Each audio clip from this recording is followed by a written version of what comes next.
Hello and welcome everyone to the concluding presentation for the groups stage of the Fall 2018 A Link to the Past Randomizer Tournament.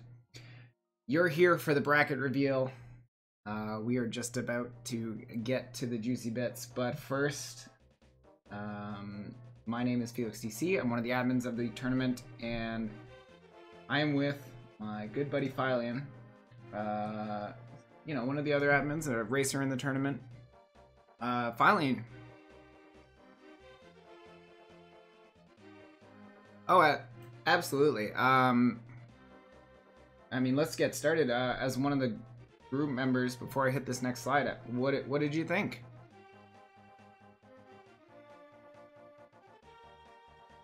All of them, and I had some great opponents, and I do not resent any of the numerous losses I took to all of them. So congrats to them and to the other 32 racers in total who are moving on to bracket stages. Yes, absolutely. On that note, I think we do have some stats from that group stage. Philian, if you want to start us off. Oh, do we ever. First thing I like to share with people is that there was a race in this tournament that happened in less than an hour and 12 minutes. So good work by T-Stu14 on doing, again, an open randomized normal seed in 1 hour 11:57. It's also fun to note, what were the modes that got raced the most?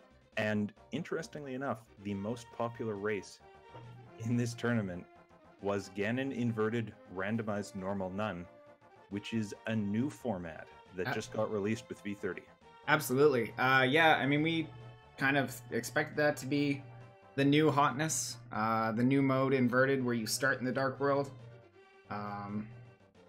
It looked like it took off pretty well. In fact, it was so popular, it was as popular as the next two combined, which were Randomizer and Key Sanity. So I, for one, was really glad to see Randomizer get some love. It's a great new dimension to the game that I think a lot of runners got opened up to this tournament.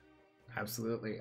Just a quick recap for those who maybe didn't see groups, maybe don't know the format, and we'll cover this in greater detail later, but unlike past randomizer tournaments, there are several different modes that can be played in this one, different combinations of difficulty, where the swords are, even swordless, different variations, and some more. We'll get to the full explanation and full details as we progress, but just as a heads up.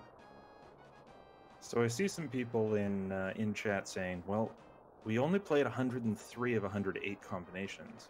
What were those other 5 that we didn't see? And we actually have that written down for you, because I think we anticipated that question was going to be coming. So I'm not going to read them out. So yeah, that was great segue. This is why he is a commentator.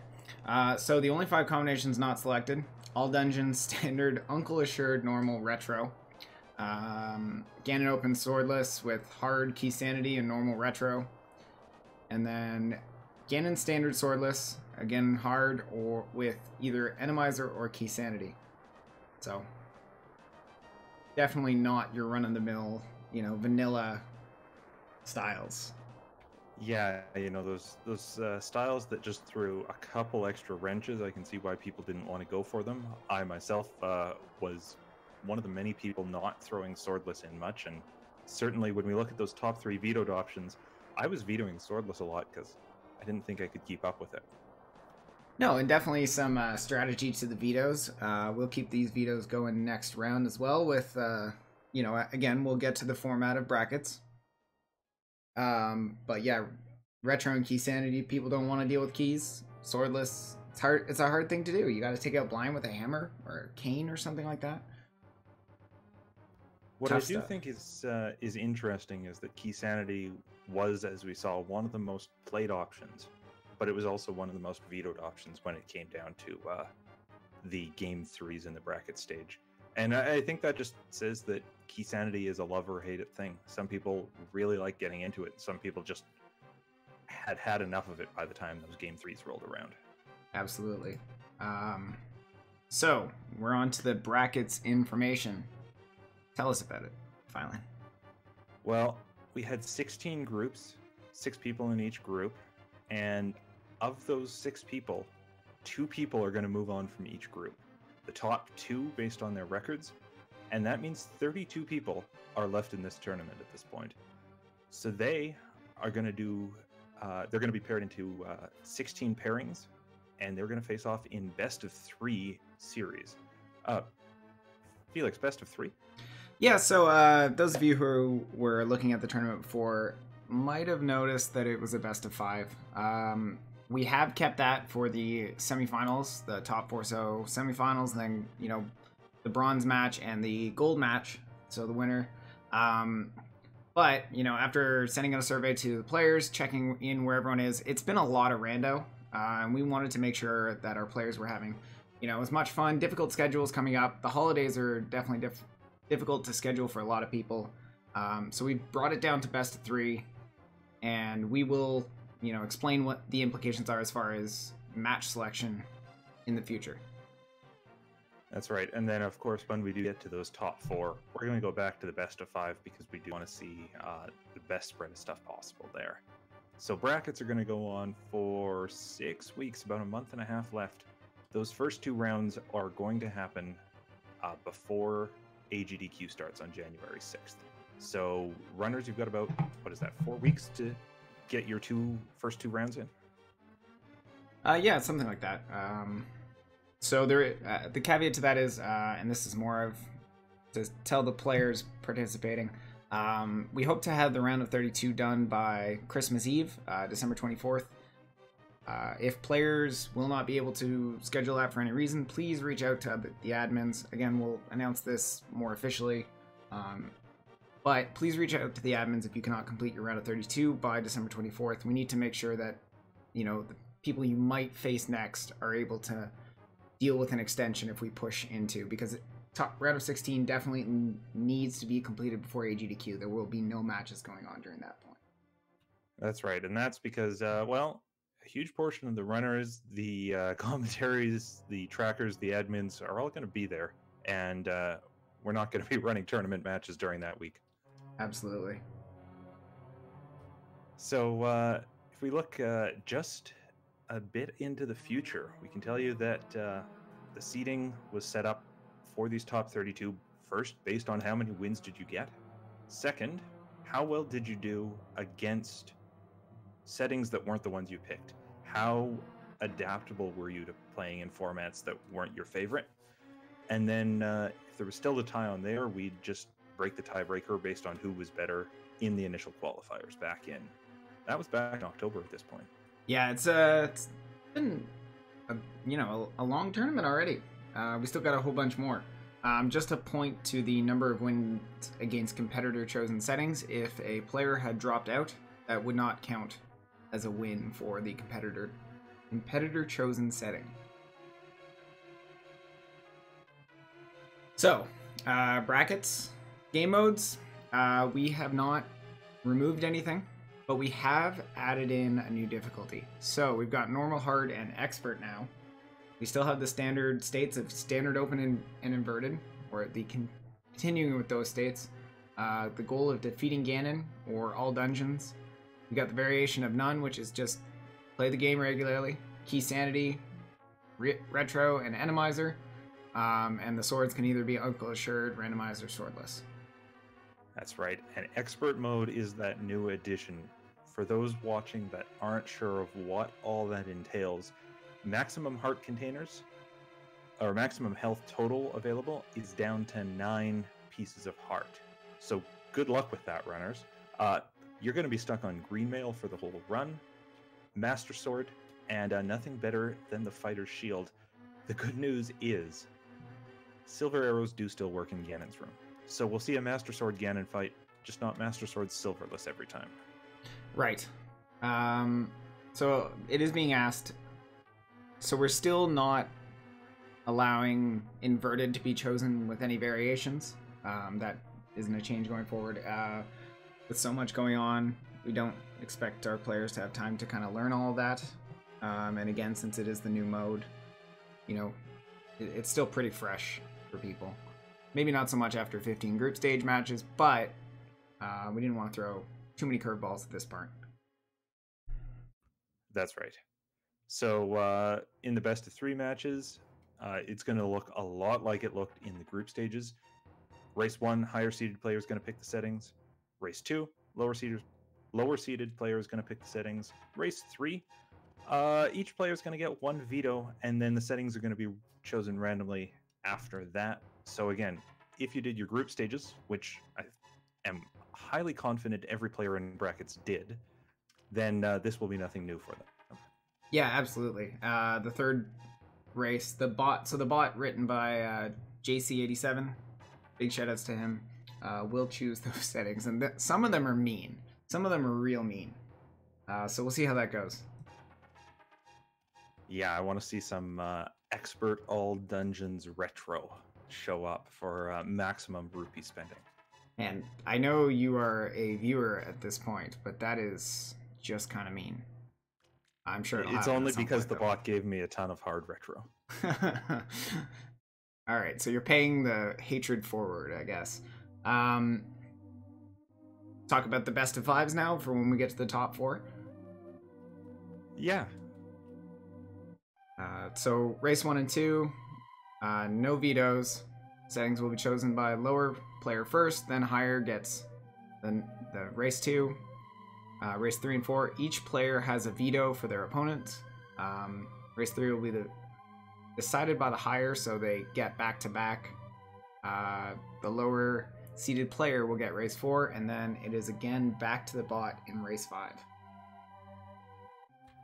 That's right. So the big difference we're going to see in race 3 and 4 here in the best of 5 matches is that in those races 3 and 4, you're going to get to choose your settings, but your opponent can just knock out one option. If your opponent really doesn't like Uncle Assured Sword, you're not going to be able to pick that. Sorry.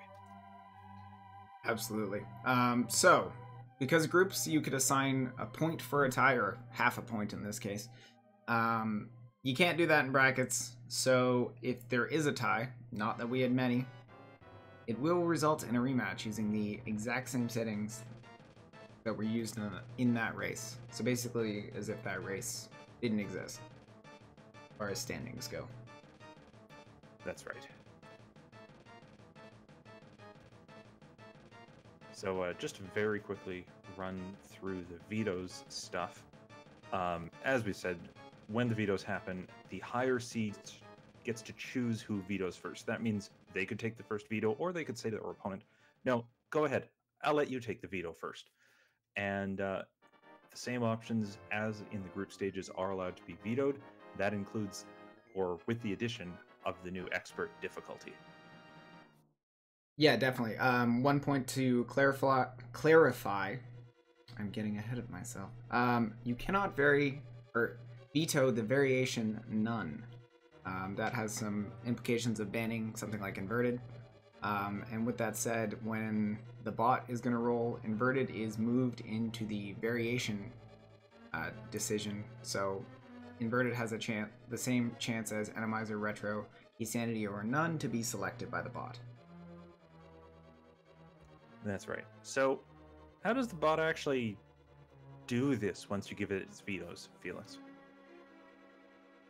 Well, it runs through, I think it picks the variation first, and then kind of builds from there. That's right. Yeah. Keep going. No, all I was going to say is a point is that players can decline to veto. That's right. And we did see a couple of matches where both players declined their veto in the tournament, and the bot gave us a nice little Easter egg when that happened. So yeah, when the bot decides to roll for the random settings, it'll pick the variation first. Then, when it does that, you'll have a 20% chance of Randomizer, or retro, or key sanity, or inverted, or no variation. Then, after picking that, it'll either pick standard or open for its state. And for those of you who know the randomizer site really well, you're looking at it, you're going, well, why is inverted up there instead of with standard and open? Again, it's because for the purposes of this tournament, inverted, we're calling it a variation. Obviously, if inverted gets picked as the variation, that'll be the state. After that's been chosen, then the other settings are thrown out randomly. So difficulty, where's the sword? Those will come later. Right. Because those tend to not have an effect on the rest of the game or how it's generated. So those can be chosen at any time. So, I think, oh, go ahead. No, I think we were both. All I was going to say is I think we're both going to say the same thing here, and that is we are very grateful to all of our volunteers. Incredibly. As the commentary, one of the commentary mods, do you want to speak to some of our commentary stats? I want to thank all 126 commentators who were in a voice chat, calling the races, telling us what happens, agonizing with the runners about what the randomizer was doing to them. Thank you so much for your work. Felix, did some restreaming happen too? Yeah, we had a whole bunch of races on the ALTTPR, so ALTTP Randomizer channels.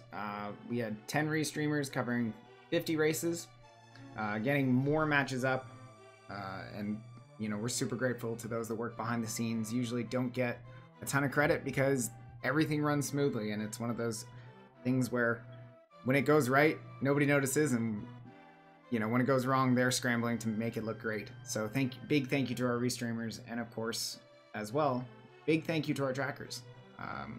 74 unique trackers, that's awesome. They make it way easier for the commentary, much easier for the viewers. Just, they help out so much. Tracking is so important to our broadcasts. So thank you all. That's right. The number of matches I come into an hour in, and I can figure out in 10 seconds what's going on thanks to the trackers. Is uncountable. We also, at this point, should give a big thanks in particular to Rick, Slim Kirby, and Restream leaders who were looking at the schedule every day and going, okay, if we move this match here and this match here, how many things can we get restreamed? So a lot of that restreaming work and the fact that so much stuff got broadcast is thanks to them. And I think there's one other guy we really, really need to thank here, Felix. Oh, absolutely. Pretty much single-handedly making sure challenge was up to date, correct, going through every single SRO result, verifying. Rywek did an awesome job, one of our operation mods, or the operation mod, just handling it and making sure everything was great. Big shout outs to Rywek. Helped us out so much. The operation mod, the singular. He put all those things in himself. Thanks so much. So, before we reveal the bracket, I think there is one more slide, Felix. And I think that's just the slide that announces we're about to reveal the bracket. It is the bracket slide. Exciting, though. Hold on. We have a big bracket slide reveal. So, it's right. It's time for what you've all been waiting for. I know you've all come to see who's facing off against who in the next rounds of the tournament. We've divided you into two halves, Light World on the left, Dark World on the right, and at the end of this whole shebang, we're going to see the final matchup and see who wins, Light World or Dark World this tournament.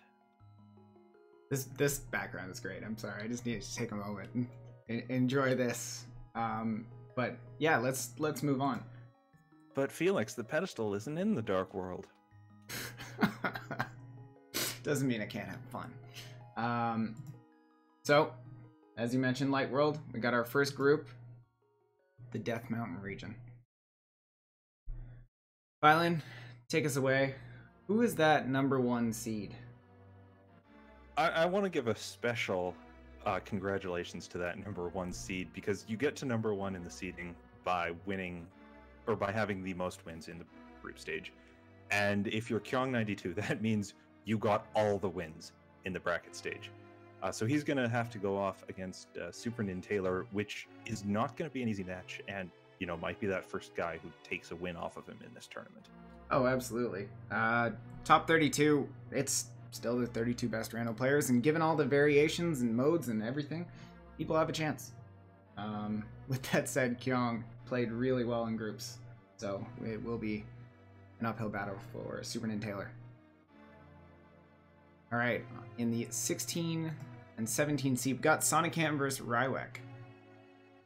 So that will be, you know, a tough match. Finishing right in the middle, the closest seeding to play against each other, then having to face off against the winner of Kyong versus Superintendent Taylor.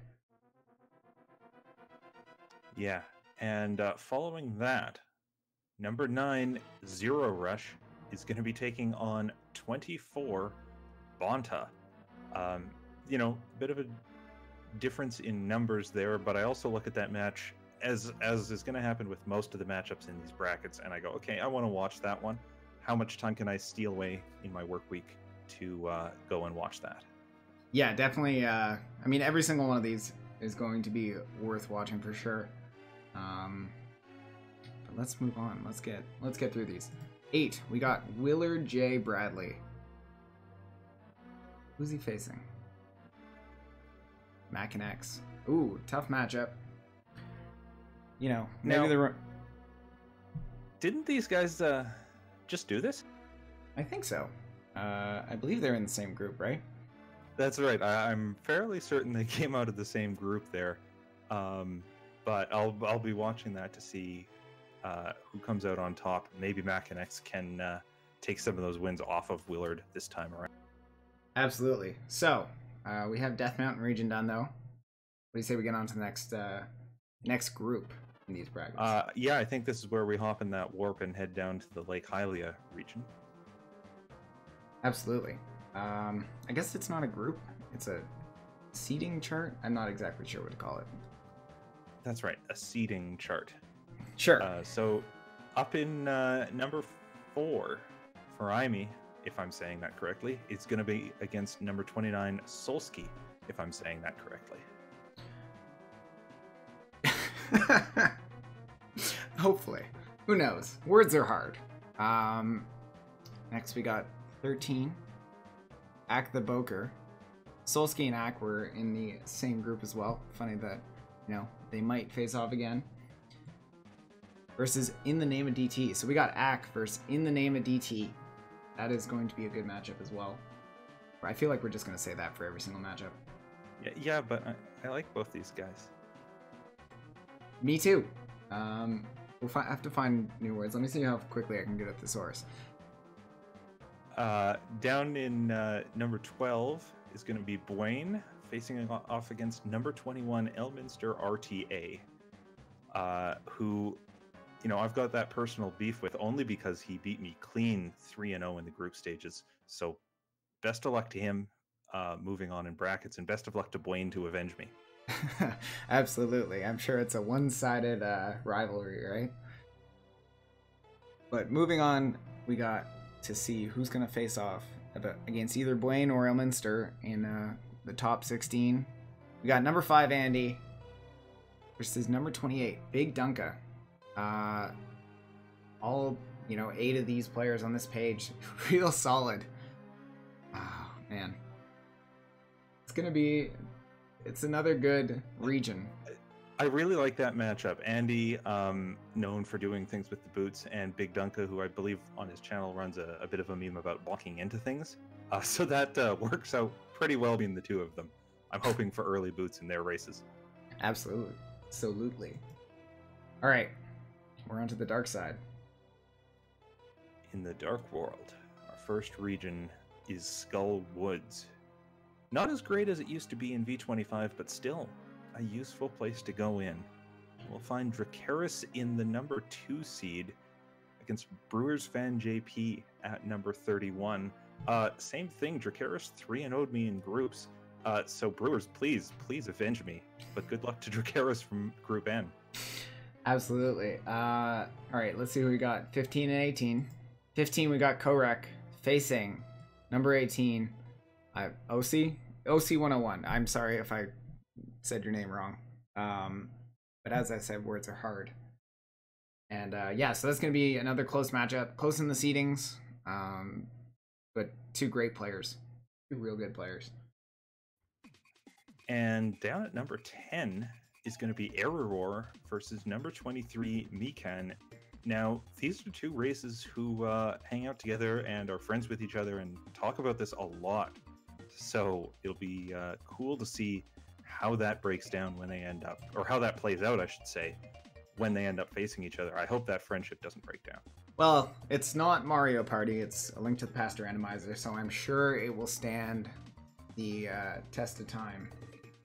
But yeah, no, again, we'll see how, the friends face off. Number 7, moving right along, we got ACMLM versus Pika Pals at number 26. Okay, ACM, a very strong runner. Same with Pika. Pika's done well the past few tournaments. Let's see if they can continue forward. Another good group. We are down to 8. 8 runners left. And we're going to leave Skull Woods and head over to that Mire Swamp region. When you were a kid and you played this game and you couldn't remember which one was Misery Mire or the swamp area, this region's for you. In number 3, Weighty Words. In number 30, Clan. Ooh. I see these numbers besides the name, and it just doesn't, like, number 30 isn't fair. Number 32, none of these runners deserve to be, I mean, if you ask Glenn, he'll just ask who Glenn is, so I think that works out in the end. I mean, we're all trying to find ourselves, right? Number 14, we got Jet082 versus number 19 as Sazaz. I think I said that right. There's no question mark at the end, but I stick by what I said. I gave you that group specifically so that you'd get to say it and I wouldn't have to. The question is, though, who's going to win? Moving right along. Could it be number 11, Salty Fry? Or could it be his opponent, number 22, Chex Human? Absolutely. 11 and 22, we're going to see what multiple of matches they need to move on to the next round. That was weak, I'm sorry. But at number 6, the lane, that leaves our last runner to be revealed. Number 27 seed, PRD Wong.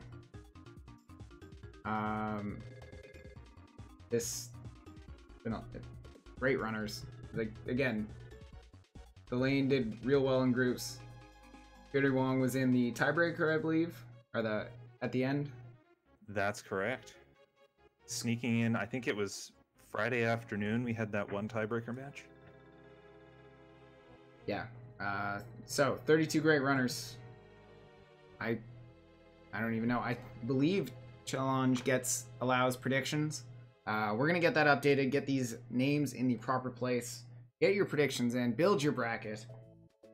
And I think that just brings us to the end. We've gone through all the names. Yeah, I don't want to do a bracket prediction because that means I have to ask people to lose, and I don't want that to happen to anyone here. No, it's very true. Maybe you cheer for as who you think might win. No one's a loser. No one is a loser in this. Everyone has done amazing. But you can now start scheduling your matches.